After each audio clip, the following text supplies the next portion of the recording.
Hello Booktube! Si je te dis Rivals to Lovers, Dark Academia, Grumpy X Sunshine et Jeux d'échecs, tu me réponds. Je parle évidemment de Fou de la Reine de Quentin Jarnot, édité chez Nox. Et j'ai envie de dire, alerte au coup de cœur! Dès les premières pages, j'ai été complètement embarquée. Impossible de décrocher du début à la fin, j'étais absorbée par l'histoire, sans pouvoir refermer le livre. On entre immédiatement dans cet univers et tout est minutieusement construit pour maintenir le suspense et captiver le lecteur. Fou de la Reine se lit comme une partie d'échecs sous tension, lent, stratégique et implacable. Rien n'est laissé au hasard. Chaque mouvement cache une intention, chaque révélation vient déséquilibrer l'ensemble. On avance avec prudence jusqu'à comprendre qu'on est peut-être déjà pris au piège. La partie d'échecs est au cœur du roman. Plus qu'un jeu, c'est un symbole de pouvoir, de manipulation et surtout de sacrifice. Dans cette académie où on s'affronte pour être le meilleur, les stratégies sur l'échiquier reflètent celles des personnages pour survivre.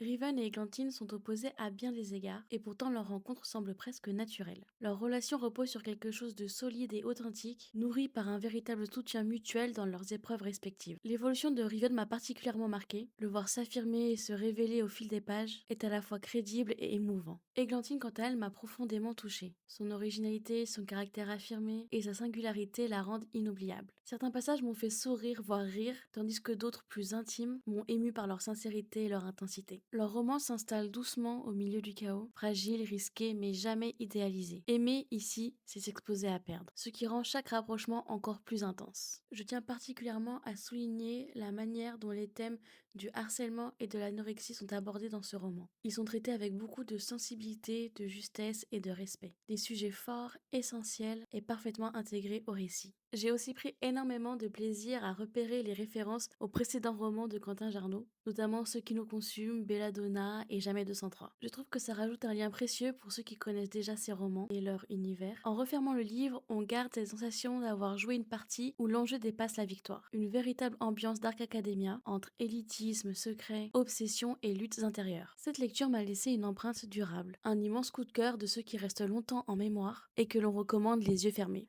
Voilà pour ce qu'il en est de ma review sur Fou de la Reine de Quentin Jarnot, édité chez Nox. Si cette vidéo vous a plu, n'hésitez pas à la liker et à vous abonner.